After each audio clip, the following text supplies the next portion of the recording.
कवि श्री सुदाम दलबरा, पिता दुखा दलबरा और माता कुन्नी दलबरा, ग्राम तुरुमु, थाना भंजनगर, जिला गंजाम। जड़े युव कवि रूपे वर्तमान बेस परिचय सृष्टि करि पारिछंती। तांको रचित कविता, प्रबंध एवं गल्प विभिन्न पत्र पत्रिका प्रकाशित। गत कृषक आंदोलन समय समाज खबर कागज रे प्रकाश पाइथिबा तांको रचित कृषकर आत्मकथा बेस परिचय प्रदान करिछि। तांको से भंजनगर संवाद साहित्य घर सदस्य रहिबा सहित जड़े प्रधान शिक्षक रूपे ढेपसाई प्राथमिक विद्यालय रे भंजनगर ब्लॉक कार्यरत। से जड़े नूतन पेंशनभुक्त शिक्षक संघर कर्मकर्ता रूपे मध्य परिचय सृष्टि करछंती। एतद व्यतीत विभिन्न संस्था सह जड़ित रही जड़े समाजसेवी रूपे मध्य परिचय सृष्टि करि पारिछंती। से बहु कविता, प्रबंध, गल्प रचना करी अनन्य उदाहरण सृष्टि करि पारिछंती। गत गंजामर कविता घर उत्सव रे मध्य तांको स्वतंत्र रूपे सम्मानित करा जायछि। या सहित गल्प गंजाम रे तांकर गल्प प्रकाशित। एही भली जणे प्रतिभा संपन्न कवि बा लेखक गल्पिक को आज आम आमर नियारा कार्यक्रम साहित्य साधनार पथे जड़े स्रष्टांक साथे यही कार्यक्रम रे तांको विषय आम किसी जानिबा। तांको सहित कथा होइछंती spread happiness foundation Maharashtra Pune द्वारा परिचालित मधुछंदा सारस्वत ग्रुप रो उपसभापति श्रीजुक्त जन्मजय विश्वाल। आसंतु तांको द्वारा यही युव कवि सह होइतिबा वार्तालापर ऑडियो को आमे सुनिबा एवं यही प्रतिभाधारी युव कवि जीवनी विषय किछि जानिबा। शेष तांको मुखरु सुनिबा रचित एक सुंदर कविता। नमस्कार, मु जन्मेजय विश्वाल साहित्य परिवार मधुचंदा तरफ मु आपनको स्वागत करुची। सुदाम दलबरा बाबू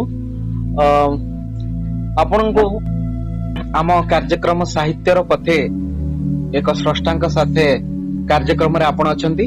आपनक विषय रे आमे निश्चित भाव रे किछि जानिबा को चाहिबो। हमर साहित्य प्रेमी आ हमर बहुत सारा कवि वृंद आमर पाठक वृंद माने दलबरा बाबू आमे प्रथमे जानिबा को चाहिबो संक्षिप्त रे आपनकर परिचय। मो ना सुदाम दलबरा। आज्ञा मो जड़े पेशारे शिक्षक। आज्ञा निशारे कविता लेखिबा। आज्ञा विभिन्न कविता, गल्प, प्रबंध लेखा लेखि करे। आज्ञा मो बापांग नाम दुखा दलबरा, मातांग नाम कुन्नी दलबरा, ग्राम भंजनगर ब्लॉक तुरुमु। आज्ञा वर्तमान मो ढेपसाई प्राथमिक विद्यालय रे शिक्षकता करूछि। आज्ञा बहुत बढ़िया कथा। निश्चित भाव रे जेहेतु आपण जणे पेशारे शिक्षक ता मझिरे भी आपण समय काढी साहित्य प्रति आपणकर बहुत सारा अवदान अछि। साहित्य प्रति आपणकर हृदय रे निश्चित प्रेम अछि।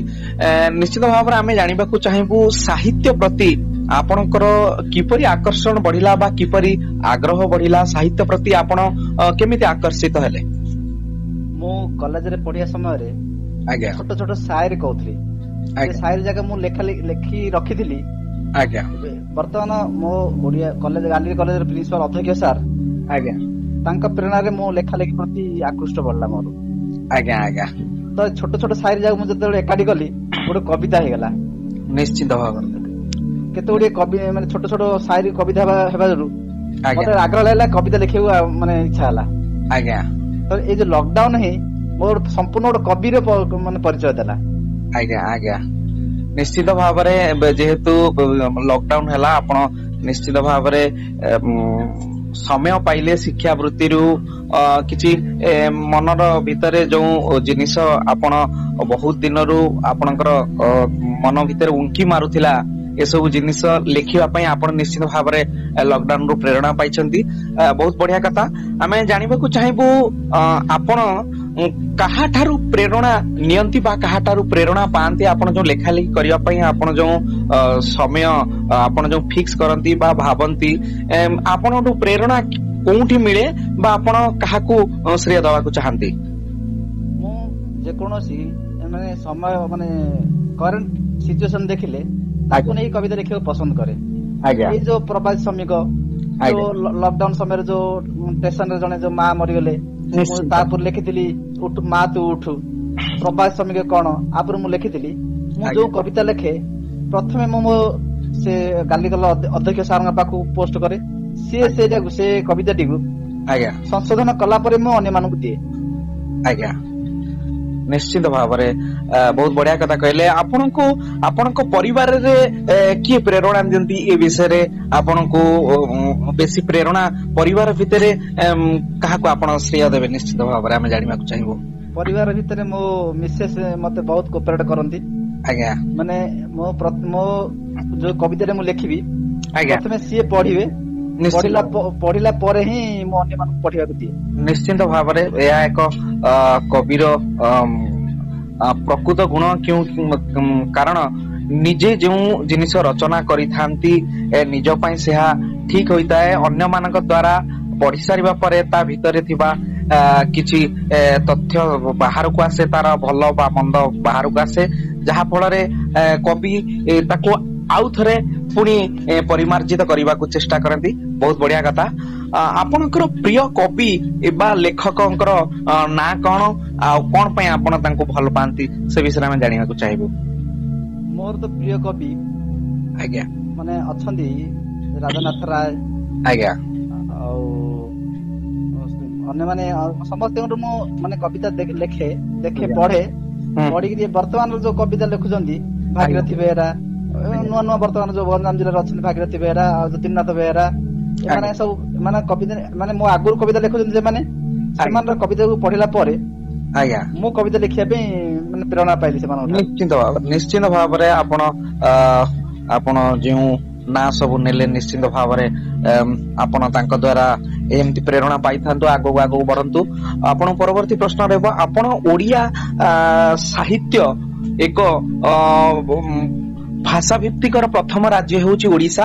ଆଉ ଓଡିଶା ସାହିତ୍ୟର ଉନ୍ନତି କଣ କଲେ ଭଲ ଆଗକୁ ସାହିତ୍ୟର ମାନ ବୃଦ୍ଧି ପାଇବ, କଣ କରିବେ ବୋଲି ଆପଣ ଭାବୁଛନ୍ତି? ଆପଣ କଣ କରିବେ ବା ସରକାର ପାଖରେ ଆପଣଙ୍କର କଣ ନିବେଦନ ରହିବ ଯାହାକି ଓଡିଆ ସାହିତ୍ୟର ଉନ୍ନତି ହବ, ବିକାଶ ହେବ, ଓଡିଆ ସାହିତ୍ୟ ସମ୍ପ୍ରସାରଣ ହବ ଆଉ ସମସ୍ତଙ୍କ ପାଖରେ ପହଞ୍ଚି ପାରିବ? ବର୍ତ୍ତମାନ ମୁଁ ଦେଖୁଛି ଆମର ମାନେ ମାଟ୍ରିକ ଷ୍ଟୁଡେଣ୍ଟ ମାନେ ଓଡିଆରେ ହିଁ କମ ମାର୍କ ରଖିଥାଉଛନ୍ତି। ଆମର ଆଞ୍ଚଳିକ ଭାଷା ଆମ ନିଜସ୍ୱ ଭାଷା ହୋଇଥିଲେ ବି ସେମାନେ ଓଡିଆରେ କମ ନମ୍ବର ରଖି ପାସ୍ ହେଇଥାଉଛନ୍ତି।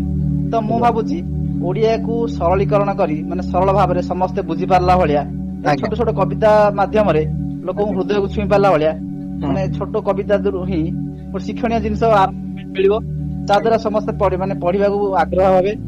ଏ ଛୋଟିଆ କବିତା ମାଧ୍ୟମରେ ମୁଁ ଓଡିଆକୁ ଆଗକୁ ବଢିବାକୁ ଚାହୁଁଛି। ଆଜ୍ଞା ଆଜ୍ଞା ବହୁତ ସୁନ୍ଦର କଥା। ଆପଣଙ୍କୁ ଆମେ ସଂକ୍ଷିପ୍ତରେ ଆପଣଙ୍କୁ ଜାଣିବାକୁ ଚାହିଁବୁ, ଯେହେତୁ ଆପଣ ଜଣେ ଅଧ୍ୟାପକ ଆଉ ଆପଣ ଜଣେ କବି, ଆପଣ ଜଣେ ସମାଜସେବୀ, ନିଶ୍ଚିତ ଭାବରେ ଆମେ ଜାଣିବାକୁ ଚାହିଁବୁ ସମାଜକୁ ଆପଣଙ୍କର ବାର୍ତ୍ତା କଣ ରହିବ? ବର୍ତ୍ତମାନ ଯେଉଁ ସମାଜ ଆପଣ ଦେଖୁଛନ୍ତି ବା ଉପଲବ୍ଧି କରୁଛନ୍ତି, ସମାଜକୁ ଆପଣଙ୍କର ବାର୍ତ୍ତା କଣ ରହିବ? ସମାଜକୁ ଏଇ ବାର୍ତ୍ତା ରହିବ, ଆମେ ଭାଷା କ୍ଷେତ୍ରରେ ନିଜ ମାତୃଭାଷାକୁ ଭଲ ପାଇବା। କର୍ମ କ୍ଷେତ୍ରରେ ଯିଏ ଯୋଉ କର୍ମର ଅଛି ସେ ନିଜ କର୍ମକୁ ହିଁ ଆଦରି ନେବା। ନିଜ କର୍ମ କଲେ ହିଁ ଆମେ ଆଗକୁ ବଢିପାରିବା। ଏହା ମୋର ସମାଜ ପ୍ରତି ଗୋଟେ ଆଗକୁ ମାନେ ଅନ୍ୟମାନଙ୍କୁ ମୁଁ ପ୍ରେରଣା ଦେବାକୁ ଚାହୁଁଛି। ନିଶ୍ଚିତ ଭାବରେ ପ୍ରଥମ ହେଉଛି କର୍ମ, ତାପରେ ହଉଛି ଆମ ଧର୍ମ। ନିଶ୍ଚିତ ଭାବରେ ଆପଣ ଯୋଉ କଥା କହିଲେ ତାହା ବି ସମାଜରେ ଗ୍ରହଣୀୟ। ଆମେ ଯାହା କରଣୀୟ ଦ୍ଵାରା ଆମ ଶରୀର ମାଧ୍ୟମରେ କର୍ମରେ ପରିପ୍ରକାଶ କରିବା, ତାହା ହିଁ ଆମର ଆଦର୍ଶ ବା ସମ୍ମାନ ବା ଆଚରଣ। ନିଶ୍ଚିତ ଭାବରେ ସମସ୍ତଙ୍କୁ ଆପଣଙ୍କର ଯୋଉ ବାର୍ତ୍ତା କର୍ମ ମାଧ୍ୟମରେ ସମସ୍ତେ ସଚେତନତା ହବା ଦରକାର। ଆଉ ସାହିତ୍ୟ ପ୍ରତି ନିଜ ମାତୃଭାଷା ପରି ସମସ୍ତଙ୍କର ପ୍ରେମ ରହିବା ଦରକାର। ଆମ ସାହିତ୍ୟ ବିଶ୍ୱ ଦରବାରରେ ଯେପରି ପରିଚିତ ହେଲା ଭଳି ଆମେ କୁ ପ୍ରସ୍ତୁତି ହେବାକୁ ପଡିବ। ବହୁତ ବଢିଆ କଥା। ପରବର୍ତ୍ତୀ ପ୍ରଶ୍ନ ରହିବ, ଆପଣ ଜଣେ ମଧୁଛନ୍ଦାର ନିୟମିତ କବି, ନିୟମିତ ଲେଖା ଦିଅନ୍ତି। ଆପଣ ମଧୁଛନ୍ଦା ପରିବାର କିଭଳି ଲାଗେ ଆଉ ମଧୁଛନ୍ଦା ବିଷୟରେ ଆପଣ କଣ କହିବେ? ମଧୁଛନ୍ଦା ପରିବାର ମତେ ବହୁତ ଭଲ ଲାଗେ। ମୁଁ ଯେତେବେଳେ କବିତା ଅନଲାଇନ କବିତା ଆସର ହେଲା, ମଧୁଛନ୍ଦା ପରିବାର ହିଁ ପ୍ରଥମ ଭାଗ ନେଇଥିଲି। ପ୍ରଥମ ସାର୍ଟିଫିକେଟ ମଧୁଛନ୍ଦା ଗ୍ରୁପ ମତେ ହିଁ ଦେଇଥିଲା। ଆଜ୍ଞା, ମଧୁଛନ୍ଦାର ସମସ୍ତ ମେମ୍ବର ମୋ ସହିତ ଭଲ ଭଲ ଲାଗନ୍ତି। ଆଜ୍ଞା, ଆଉ ସେମାନଙ୍କ ସହିତ ଭଲ ସମ୍ପର୍କ ବି ମୋର। ନିଶ୍ଚିତ ଭାବରେ ସମ୍ପର୍କ ହିଁ ପ୍ରଥମ ପରିଚୟ, ଯେଉଁ ପରିଚୟ ମାଧ୍ୟମରେ ଆମେ ଅନ୍ୟମାନଙ୍କ ସହିତ ଯୋଡି ପାରିବା। ବହୁତ ସୁନ୍ଦର କଥା। ବର୍ତ୍ତମାନ ଯୋଉ କରୋନା ପରିସ୍ଥିତି ଚାଲିଛି, ଯାହାକି ବିଶ୍ୱ ପାଇଁ ଏକ ଚିନ୍ତାଜନକ ବିଷୟ। ଏଇ ଚିନ୍ତାଜନକ ବିଷୟରେ ପ୍ରତି ଅନୁଷ୍ଠାନ ଭଳି ଆମେ ମଧ୍ୟ ଅନଲାଇନ ସାରସ୍ୱତ ଆଶ୍ରୟ କରୁଛୁ ବା ଆଗକୁ କରିବୁ। କବି ମାନଙ୍କୁ ନେଇ ଆପଣ ମାନଙ୍କର ଭାବନା, ଆପଣ ମାନଙ୍କର ସମାଜକୁ ବାର୍ତ୍ତାର ଲେଖନୀର ଯୋଉ ଶାଣିତ ସ୍ୱର ଆମେ ଅନଲାଇନ ସାରସ୍ୱତ ମାଧ୍ୟମରେ ଆମେ କରୁଛୁ। ଅନଲାଇନ ସାରସ୍ୱତ ଆଶ୍ରୟ ସମ୍ବନ୍ଧରେ ଆପଣଙ୍କର ମତ କଣ? ଏହା ଦ୍ଵାରା କଣ କଣ ପ୍ରଭାବ ପଡୁଛି ଆପଣଙ୍କ ମନ୍ତବ୍ୟରୁ ଆମେ ଜାଣିବାକୁ ଚାହିଁବୁ। ଅନଲାଇନ କବିତା ଆସର, ଅନଲାଇନ କବିତା ଆସରରେ ମାନେ ଭଲ, ମାନେ ଯିଏ ଯାହା ଜାଗାରେ ରହିକି ସମସ୍ତେ ଭାଗ ନେଇ ପାରିଲେ, ସମସ୍ତେ ସମସ୍ତଙ୍କୁ ଉଭୟ ଉଭୟ ଜାଣିଲେ। କରେକ୍ଟ। ନିଶ୍ଚିତ ଭାବରେ ନିଜେ ଘରେ ରହି କରୋନାର ଗାଇଡଲାଇନ୍ସ ଭିତ୍ତିରେ ରହି ଆମେ ସମସ୍ତେ ଅନଲାଇନ ସାରସ୍ୱତ ମାଧ୍ୟମରେ ମିଳିପାରୁଛେ। ଏହା ହଉଛି ଅନଲାଇନ ର ଏକ ମହତ୍ଵ ଗୁଣ। ବହୁତ ବଢିଆ କଥା।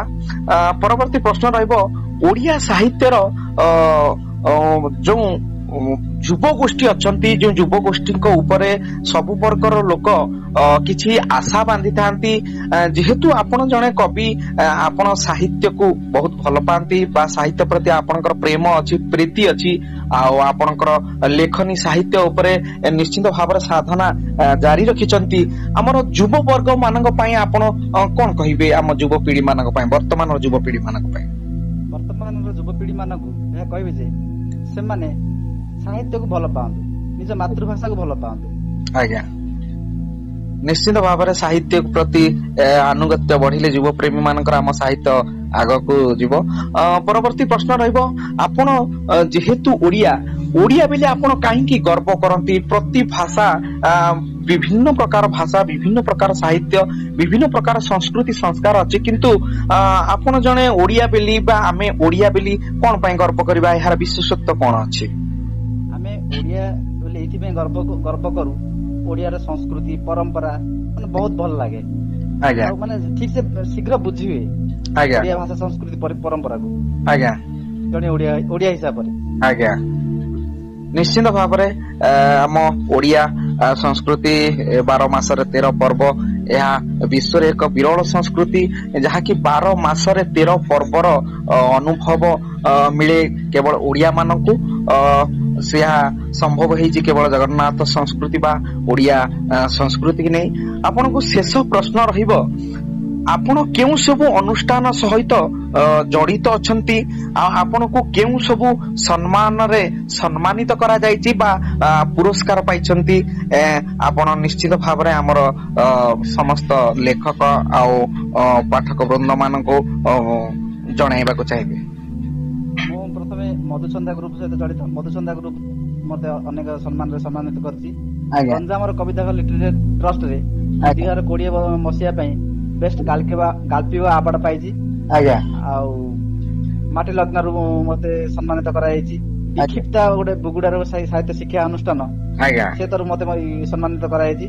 ଏମିତି ଗୋଟେ କେତେକ ଅନୁଷ୍ଠାନ ଅଛି ମତେ ବହୁତ ସମ୍ମାନିତ କରିଛନ୍ତି।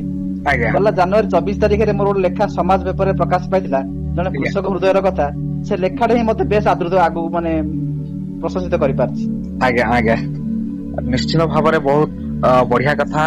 ଆପଣଙ୍କ ପାଖରେ ଯେଉଁ ଈଶ୍ୱରୀୟ ଶକ୍ତି ଅଛି ତାହା ହେଉଛି ଆପଣଙ୍କର ହୃଦୟ ଭିତରେ ଉଙ୍କି ମାରୁଥିବା ପ୍ରତିର ପ୍ରଶ୍ନର ସମାଧାନ ଆଉ ସମାଜକୁ ଦିଗ୍ଦର୍ଶକ ଭାବରେ ଆପଣଙ୍କର ଲେଖନୀ ଏମିତି ଜାରି ରହୁ। ଆମେ ମଧୁଚନ୍ଦା ପରିବାର ତରଫରୁ ଜଗତର ନାଥ ଜଗନ୍ନାଥଙ୍କ ପାଖରେ ପ୍ରାର୍ଥନା କରୁଛୁ ଆପଣଙ୍କର ଲେଖନୀର ମୁନ ଏହିଭଳି ଭାବରେ ସମାଜକୁ ଦିଗ୍ଦର୍ଶକ ଦେଉ, ସମାଜ ପ୍ରତି ସମାଜକୁ ପଥହୀନରୁ ବଞ୍ଚାଉ। ଆପଣଙ୍କର ଲେଖା ଏଇଭଳି ଭାବରେ ଜାରି ରହୁ। ଆମେ ରହୁଛୁ। ନମସ୍କାର, ଜୟ ଜଗନ୍ନାଥ। ନମସ୍କାର। ଆଜିର କବିତା ହେଉଛି ମଧୁର ସମ୍ପର୍କ ବନ୍ଧୁତ୍ୱ। ଏହା ମୋର ବଡ଼ ଭାଗ୍ୟ, ବନ୍ଧୁଟିଏ ପାଇ ଜୀବନ ଧନ୍ୟ ମନେ କରୁଛି। ସେଦିନ କି ଦିନ ଥିଲା, କେହି କାହାକୁ ଜାଣି ତ ନଥିଲେ, ଯେଉଁଦିନ ହୃଦୟକୁ ବନ୍ଧୁତ୍ୱରେ ଯୋଡ଼ିଲେ। ଏକା ଯିଏ ସେ କି ଜାଣେ ବନ୍ଧୁତ୍ୱ କି ଦରବ, ବନ୍ଧୁ ପାଇ ସେ କି ଆଉ ସଙ୍ଗ ଛାଡ଼ି ପାରିବ।